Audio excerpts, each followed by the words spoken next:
Bonjour à tout le monde, nouvelle vidéo électrocodeur. Aujourd'hui, je vais vous introduire à l'Arduino.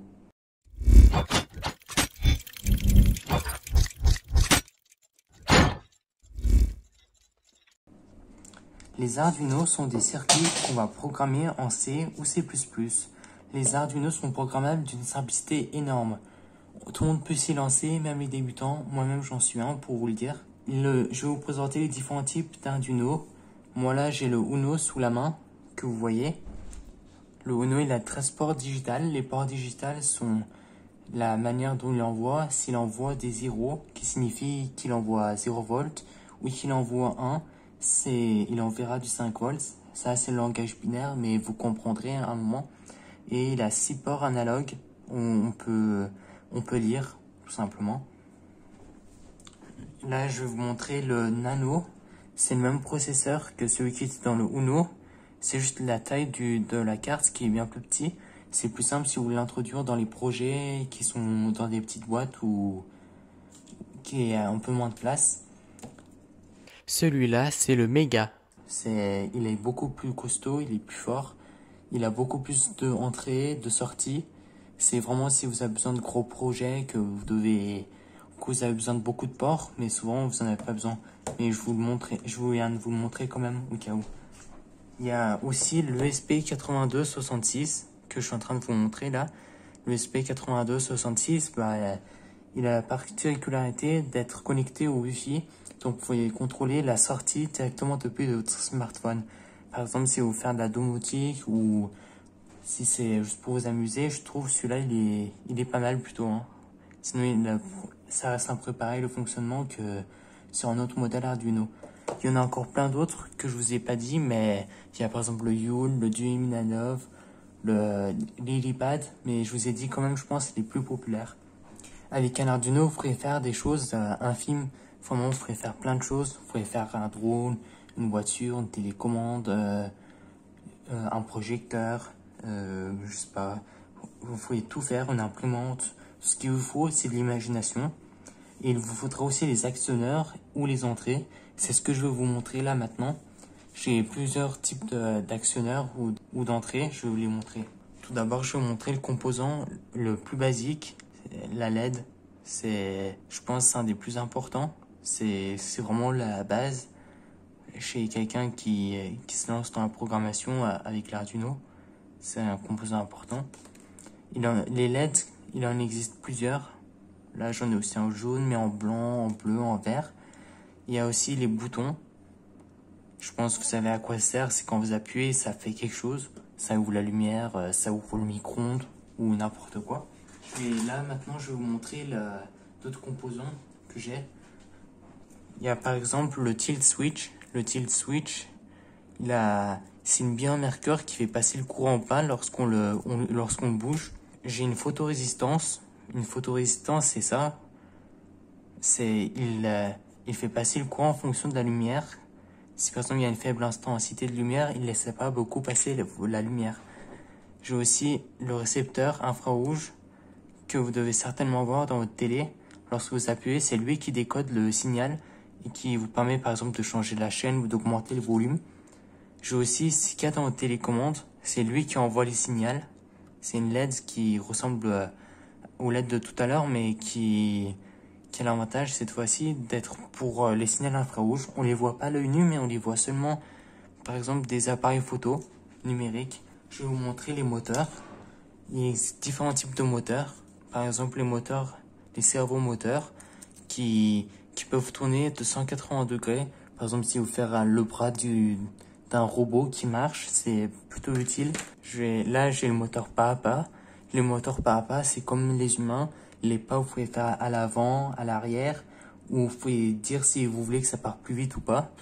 Je vous ferai une vidéo aussi pour tous les composants que là, je suis en train de vous montrer. J'ai aussi le moteur de course, moteur courant continu, qu'on peut piloter aussi, la vitesse, ou qui part en avant ou pas. On les voit souvent dans les voitures ou dans des objets qui vont vite. J'ai le détecteur pyroélectrique qui en fait, il ouvre la lumière, par exemple, lorsque vous passez devant, il détecte la présence. J'ai aussi le lecteur de carte SD. Si par exemple vous voulez stocker la température pendant un mois, vous pouvez faire grâce à ce module. J'ai le détecteur d'axes, il lit les axes. J'ai le lecteur de gaz, il lit les gaz comme le butane, le propane, le méthane, la fumée de cigarette et certains d'autres. J'ai le capteur ultrason qui vous permettra de mesurer la distance entre les objets. J'ai le capteur de température et d'humidité, THT11. On peut lire la température et l'humidité, c'est son grand avantage. J'ai aussi le sensor qui vous permettra de lire si votre sol est humide, sec ou pas. On l'appelle le moisture sensor en anglais. Il y a aussi ce que vous voyez dans les fours, dans les micro-ondes. Vous adaptez là, vous faites tourner et ça, ici, c'est grâce aux résistances qui sort. Vous pouvez mesurer et faire fonctionner une LED ou quelque chose comme ça. J'ai aussi un afficheur Matrix qui vous permettra de faire comme des dessins, des cœurs, des lettres ou ce que vous voulez en fait. J'ai aussi les afficheurs qui sont dans les montres ou dans les chronomètres. Celui-là, on a à peu près différentes tailles, différents prix, différentes couleurs. J'ai aussi le lecteur de badge que vous passez devant là, vous voyez. Vous passez votre badge devant, il lit son identifiant et grâce à ça, vous pouvez par exemple lire et faire passer quelqu'un d'un passeport ou quelque chose comme ça. Là ici, j'ai le RF 433 MHz qui vous pourrez communiquer à distance avec les deux modules là, mais il est pas bidirectionnel, donc il y en a un qui envoie et l'autre qui reçoit. J'ai un relais qui vous permettra de contrôler du 230 volts, par exemple une ampoule ou quelque chose comme ça, avec du 5 volts qui sort de votre Arduino. J'ai aussi un autre type d'afficheur où dessus vous pouvez écrire des textes plus longs et ici vous pilotez grâce aux 16 pins là que vous voyez. Sinon j'ai une version un peu plus différente de cet écran. C'est la version LCD I2C qui a la particularité de se brancher juste avec 4 câbles, 2 pour l'alimentation et 2 pour le texte. J'ai aussi des diodes Schottky. J'ai des transistors qu'on n'utilise pas très souvent, mais c'est surtout dans les circuits électroniques qu'on en utilise. J'ai des câbles, vous devrez en avoir normalement, ce serait des câbles longs plutôt, c'est mieux je pense, mais si vous en avez des courts, c'est pas mal aussi. J'ai aussi des résistances, j'en ai plein. Là, derrière aussi j'en ai, mais je vais pas vous montrer là. De toute façon, je vous montrerai quand je l'utiliserai. Et il y a la breadboard. Bon, vous inquiétez pas, ça c'est pas pour faire du pain, mais c'est pour connecter les câbles ou les composants. Vous voyez, par exemple, vous prenez et vous pouvez connecter les composants directement sur une breadboard plutôt que de faire de la soudure. Si vous ne savez pas souder, c'est pas mal, je vous le recommande. Mais souvent, ils sont déjà fournis dans les starter kits. Il en existe aussi un plus petit. Et le fonctionnement d'une breadboard, c'est toute la ligne là que vous voyez. Si vous branchez un câble ici, dans le trou par exemple, et ben toute la ligne qui est là, elle sera connectée. Et en haut aussi c'est pareil, mais c'est juste que les deux ne se touchent pas. Ici le fonctionnement est un peu le même, c'est juste que ici, c'est la ligne, elle est connectée non pas à l'horizontale, mais à la verticale. Vous voyez, ça sera que comme ça, tous ceux qui sont comme ça, mais je vous montrerai comment on utilise de manière un peu plus approfondie.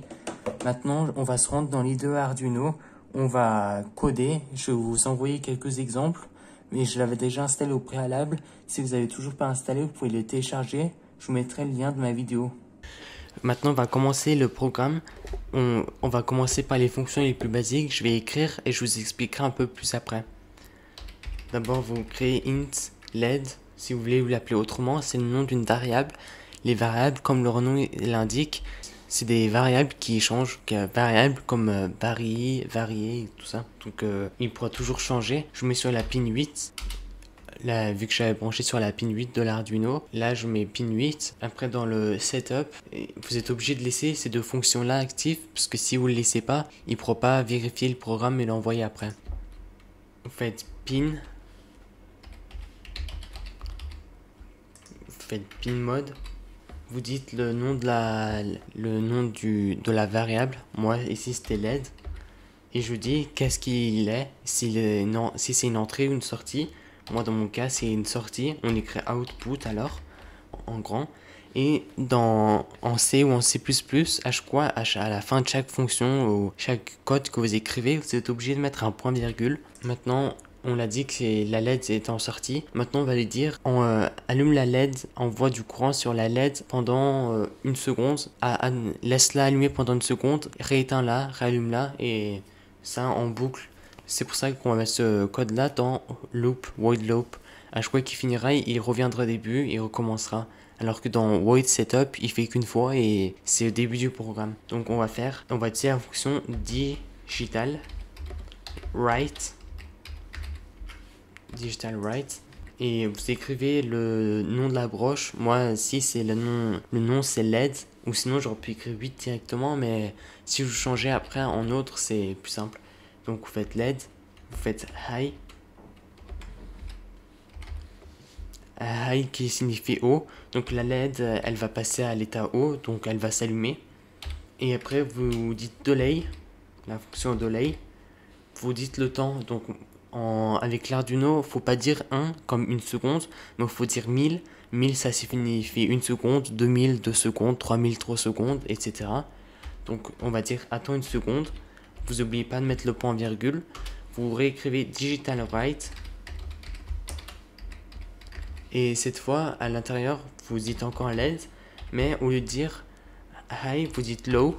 On lui dit low. Vous fermez la parenthèse, vous mettez le point virgule. On lui dit d'attendre une seconde. Une seconde qui signifie 1000 millisecondes. Et après, lorsqu'il est là, il revient au début, il recommence, il refera ça à l'infini. Mais au lieu d'écrire high, on peut aussi écrire 1 qui signifie haut, ou 0 qui signifie low.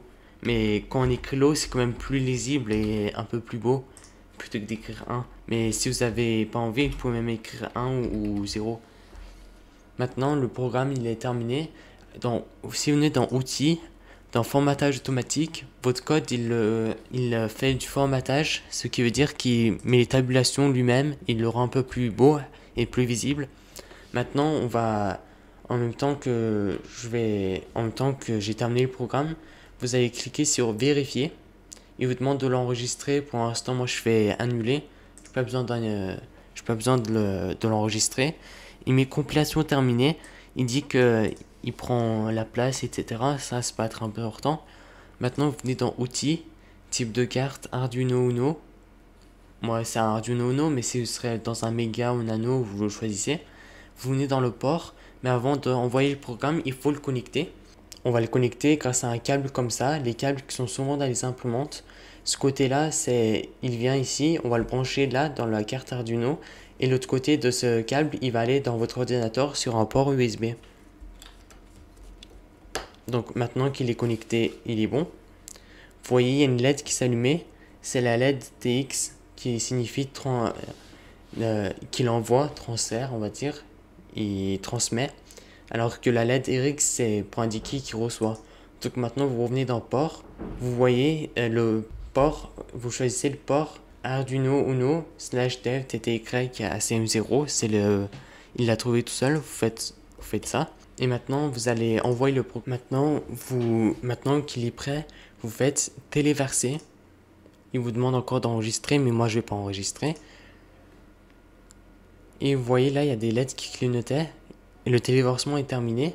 La LED, maintenant elle clignote. C'est magique.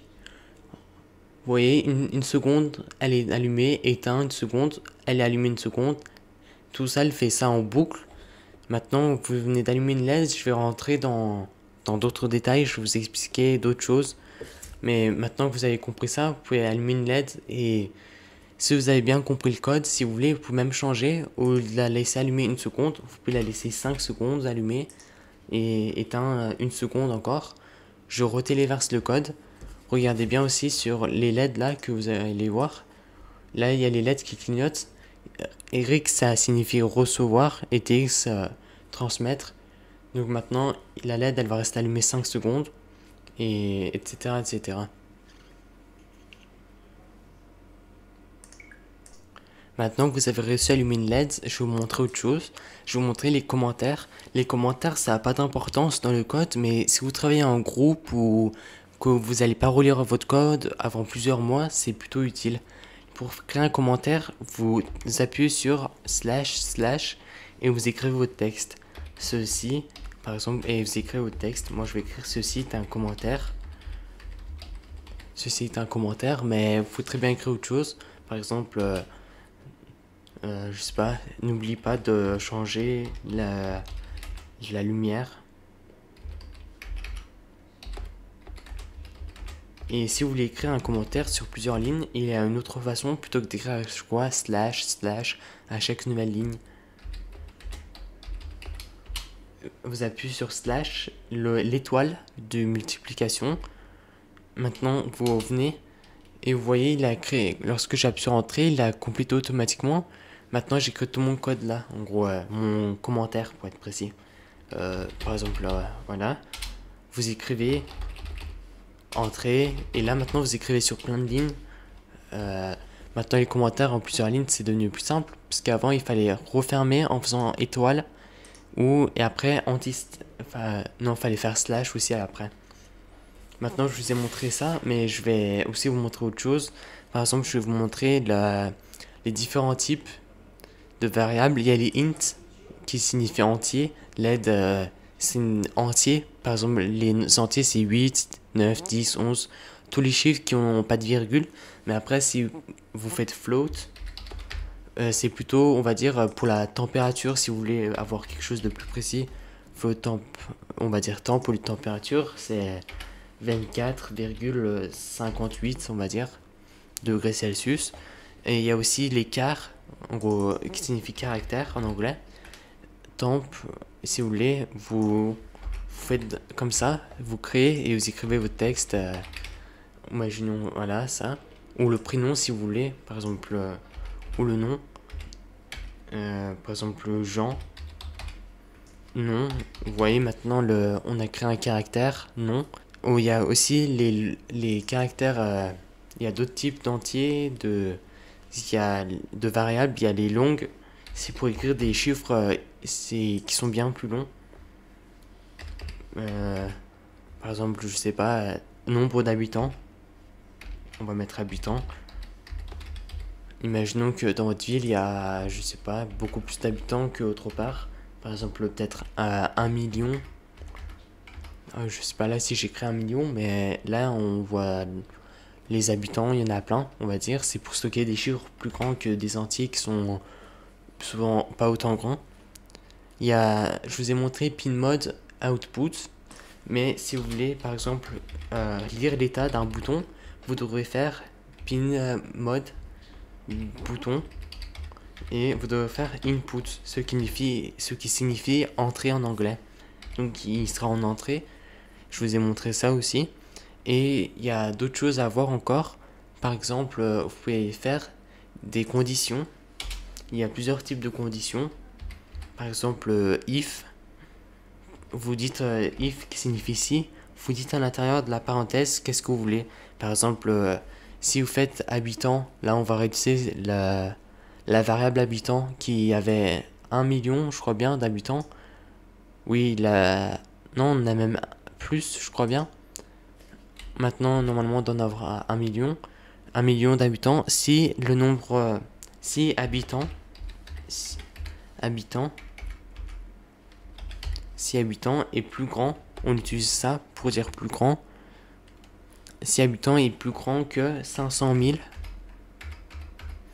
alors, après, on va faire le alors grâce à... On vous appuie sur Alt-GR 4, pardon, et vous appuyez sur entrée. Maintenant, vous écrivez là, si habitant est plus grand que 500 000, alors vous pouvez dire par exemple dans un commentaire, ceci est une grande ville. Et si vous voulez, vous pouvez encore créer des if, ou sinon, vous pouvez faire if, vous voyez, if habitant est plus petit. Cette fois, pour faire plus petit, on fait celui-là. Et si le habitant est plus petit que, on va dire, 10 000, alors vous êtes dans un village, on peut écrire. Vous êtes dans un village. Et aussi, vous pouvez faire else. C'est pas if, c'était else. Il faut faire else. Ça, c'est à la fin de toutes les conditions. S'il n'y en a aucune qui est faite, et alors il vient ici, il essaye, else. Vous n'avez pas besoin de dire, vous faites else, ce qui signifie sinon, vous faites else et vous écrivez par exemple si c'est aucun de tout ça, s'il est plus grand ou plus petit, alors dans ce cas, c'est pas possible qu'il exécute, mais euh, il y a un problème, on peut écrire par exemple.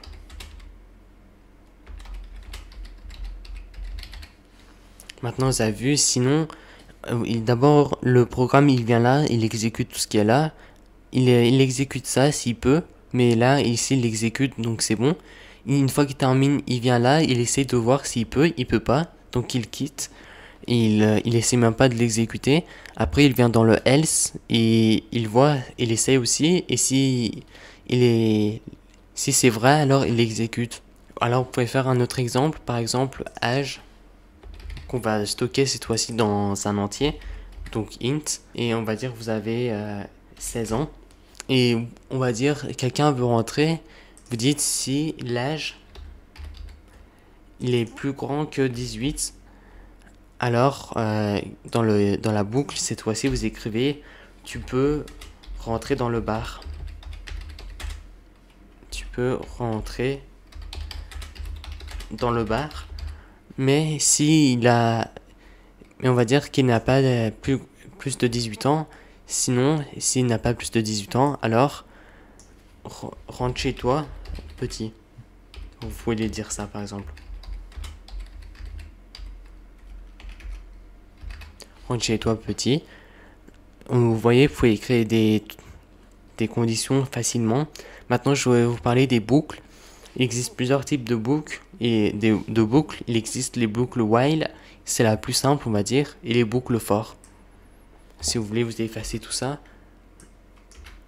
Maintenant, vous créez une boucle. Pour créer une boucle, c'est, on va dire, on va encore utiliser l'âge, int âge égale, on va dire, on va dire qu'il a 17 ans cette fois-ci. Vous n'oubliez pas le point virgule à chaque fois de chaque ligne. On lui dit while, qui signifie tant que, on ouvre la parenthèse, âge, l'âge il n'est pas plus grand, tant que l'âge est plus petit que 18, on peut utiliser. Tu n'as pas on va écrire quelque chose ici, tu n'as pas le droit de déménager par exemple. On va dire que c'est un parent qui dit ça à son enfant. Tu n'as pas le droit de déménager. Et après on lui dit d'attendre, par exemple dans le programme, on lui dit attends une seconde, mais normalement on dira plutôt attends un an, attends d'avoir 18 ans. Donc on lui dit ça, on lui saute une nouvelle ligne. Faites âge. Il y a différentes manières d'écrire ça. Vous pouvez faire âge égale âge plus 1. Plus 1, vous faites point virgule. Mais vous pouvez écrire ça de différentes manières. Vous pouvez faire âge plus égale, ce qui signifie âge égale âge plus 1. Vous faites point virgule aussi, vous n'oubliez pas. Il y a aussi une autre manière d'écrire ça, vous faites âge plus plus, c'est ce qui signifie âge égale âge plus 1. Et ça, il le fait plus simple, parce que imaginons que là, vous avez voulu qu'au lieu de sauter un an, il en saute 7. C'est là que celui-là, il serait plus intéressant. Il y a aussi, maintenant, vous avez compris ça, je pense. Il ne faut pas oublier quelque chose, c'est il faut que ça ne devienne pas une boucle infinie, il faut qu'il le quitte au bout d'un moment. C'est grâce à ça qu'on va faire, c'est grâce à ça qu'on avait fait la valeur qui s'incrémente. On dit incrémente dans le langage. Donc la variable, si on n'aurait pas fait ça, le programme il serait resté coincé ici, il aurait exécuté ça en boucle jusqu'à que il n'aurait jamais quitté en fait. C'est pour ça à un moment il faut faire en sorte que la variable, la condition elle devienne vraie, donc tant que elle devienne fausse. Donc c'est pour ça qu'il faut faire h plus plus. Maintenant qu'il a terminé ça, il y a, on va dire par exemple for pour une autre, il y a les conditions for, c'est pas vraiment une condition, c'est autre chose. c'est... faut être fort. Imaginons i égale 0. Ou on va faire i égale 0. Vous faites point virgule. Maintenant, vous écrivez à la suite, comme si en fait vous sautiez une nouvelle ligne. Vous faites i égale 0.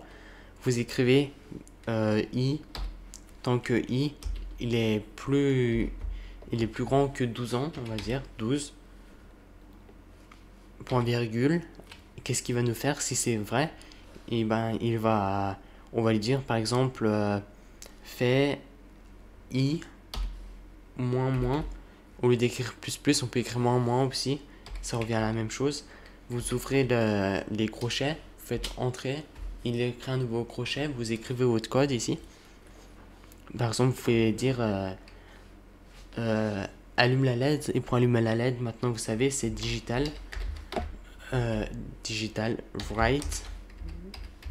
Le nom, moi là ici c'était LED, mais on peut, si on veut lui décrire LED, on n'est pas toujours obligé de créer des variables, on peut faire directement, par exemple le port 6 si on veut. Et aussi, vous faites virgule, digital write, et vous pouvez dire par exemple low, éteins la LED. Vous lui dites ça, on va dire, et il l'exécutera tant que ça deviendra vrai. Tant que ça deviendra faux, pardon. Maintenant que vous avez vu ça aussi, je vais vous parler aussi des calculs. Les calculs, on peut faire beaucoup de calculs. On va dire l'Arduino il est doué pour ça. C'est un peu son job. Les calculs, il peut faire de plusieurs sortes de calculs. On peut faire, par exemple, on peut faire 14 fois 17, on va dire. 17, on peut faire les fois. Mais si vous voulez, vous pouvez enregistrer. On va dire somme. Vous dites le nom, on peut mettre float si vous mettez une virgule. Vous faites float somme. Float somme égale 17 moins, je sais pas, peut-être 5. Vous pouvez faire les moins, mais vous pouvez aussi faire les fois. Vous pouvez faire les divisés. Vous pouvez faire les plus. Vous pouvez vraiment faire tous les calculs. Vous pouvez aussi faire autre chose. Vous pouvez dire dans des conditions if, vous faites if, et vous pouvez faire une condition qui a besoin de plusieurs conditions. Vous allez comprendre plutôt comment ça marche. On va dire, vous dites si la somme est plus grande que 10 000 euros, on va dire, et le et on l'écrit comme ça. Vous dites et, qui signifie, comme je vous ai dit, le et commercial, ça veut dire et. Si somme il vaut 10 000 et que tu es maigre, on va dire poids, que le poids est plus petit que 120 peut-être. Alors, il faudrait que les deux conditions soient vraies. Il faudrait que la somme soit plus petit que 10 000 et le poids plus petit que 120. Et après là, tout ce que vous direz, ça l'exécutera. Mais aussi, on peut aussi faire autrement. On peut créer les conditions où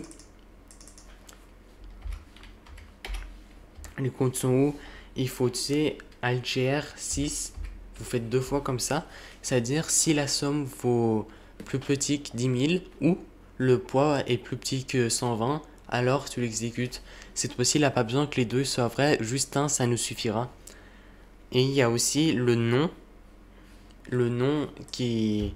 Vous faites, par exemple, si vous faites ça, ça deviendra nom. Donc si le poids, il avait besoin... Si la somme est plus petite que 10 000 et que le poids, c'est l'inverse, en fait, ça devient inverse. Donc si c'était vrai, alors il deviendra faux. C'est pour ça, on l'utilise pas souvent, mais c'est plutôt quelque chose de dur. Maintenant, je vous ai dit ça, je vais aussi vous montrer des fonctions. On peut créer des fonctions. Par exemple, void.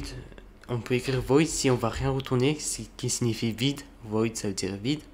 Void, par exemple, bonjour.